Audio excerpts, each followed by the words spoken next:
बाल ऋग्वेदादि भाष्य भूमिका प्रकरण 9 वेदोक्त धर्म विषय 1 संग संवाद ज्ञान प्राप्ति। परमेश्वर उपदेश देता है कि हे मनुष्यों, तुम सब परस्पर के विरोध को छोड़कर एक दूसरे की संगति में रहा करो।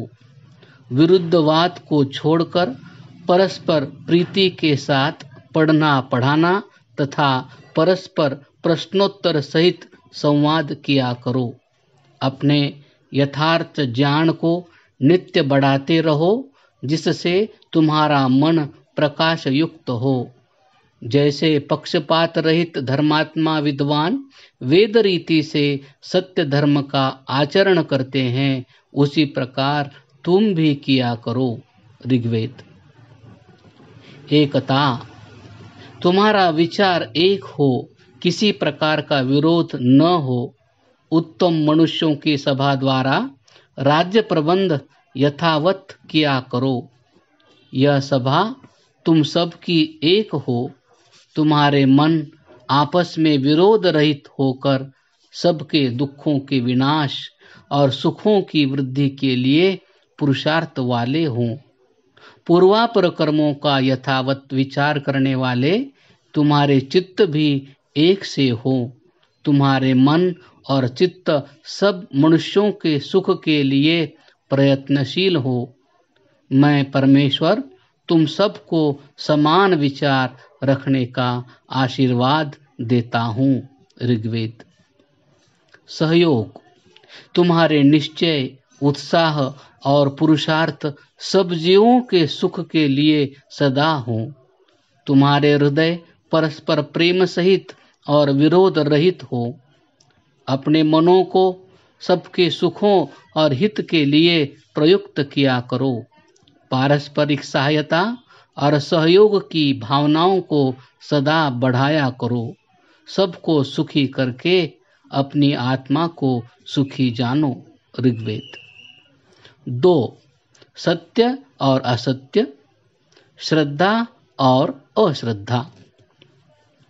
जगत के पति परमेश्वर ने सत्य अर्थात धर्म और असत्य अर्थात अधर्म को यथावत जानकर उनके स्वरूपों का भेद वेदों द्वारा दर्शाया है। इसलिए सबको सत्य में भाषण और असत्य आचरण में अश्रद्धा को स्थापित किया है, और सत्य भाषण और सत्याचार में श्रद्धा को स्थापित किया है। यह श्रद्धा और अश्रद्धा मनुष्यों में परमेश्वर ने स्वभावतः दे रखी है। यजुर्वेद। 3 सर्वभूत मैत्री। परमेश्वर राग द्वेष की गांठों को काटने वाला है। उससे दृढ़ता की प्रार्थना करनी चाहिए कि हम सब आपस में वैर भाव को छोड़कर एक दूसरे के साथ प्रेम भाव से वर्तें। सब प्राणी प्रत्येक व्यक्ति को अपना मित्र जानकर उसके साथ बंधु समान वर्ता करें।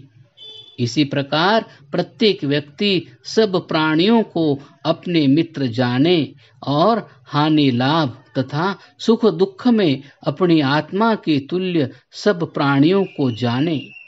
इस प्रकार सब आपस में मिलकर सदा मित्र भाव से रहा करें। यजुर्वेद। 4 सत्य का व्रत। परमेश्वर व्रतों का पति है। उससे शक्ति की प्रार्थना करनी चाहिए कि हे व्रतपति, मैं भी व्रताचरण करना चाहता हूँ। मुझे आप कृपापूर्वक शक्ति प्रदान कीजिए ताकि मैं अपने व्रत का पालन कर सकूं। मेरे इस व्रतानुष्ठान को आप कृपा पूर्वक सिद्ध कीजिए। मैं यह व्रत धारण करता हूँ कि मैं असत्य कर्मों को छोड़कर सत्य के आचरण में सदा दृढ़ रहूं। यजुर्वेद। मनुष्य के लिए उचित है कि उसमें जितना सामर्थ्य है उतना पुरुषार्थ पहले अवश्य कर ले। उसके उपरांत ईश्वर की सहायता की याचना करे। जो मनुष्य सत्य भावना और पुरुषार्थ से सत्य आचरण करना चाहता है उसी पर ईश्वर भी दया करता है, अन्य पर नहीं।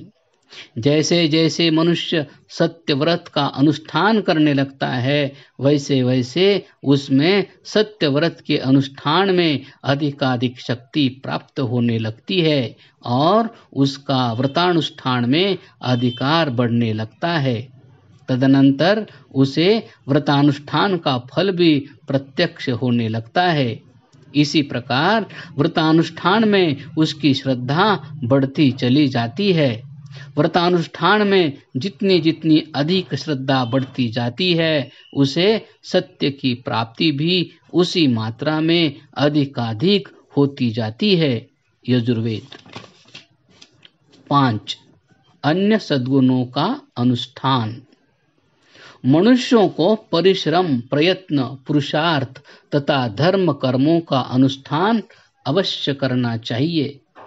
तप अर्थात कष्ट सहन करके भी धर्म का अनुष्ठान करना, वेद विद्या द्वारा अपने को बढ़ाना, धर्म पूर्वक वित्तोपार्जन करना, सत्य जान में निष्ठा, ब्रह्मोपासना, सत्य की परीक्षा करके सत्य का आचरण करना, यश अर्थात उत्तम कीर्ति, इन सब की प्राप्ति सब मनुष्यों को करनी चाहिए। अथर्ववेद। सब मनुष्य अपने में शुभ गुणों का धारण करें, श्रद्धा से भरपूर हो, विद्वानों से सत्य शिक्षा पाकर रक्षा को प्राप्त हों, परमेश्वरोपासना, होम द्वारा संसार का उपकार तथा शिल्प विद्या की सिद्धि, इन 3 प्रकार के यज्ञों में सब यथावत प्रवृत्ति करें तथा मृत्यु पर्यंत लोक सेवा में तत्पर रहें। अथर्ववेद। सहन शक्ति, बल की प्राप्ति, सत्य और मधुर भाषण, इंद्रियों की पाप कर्म से रक्षा आदि धर्मों का सदा उपार्जन करना चाहिए। अथर्ववेद।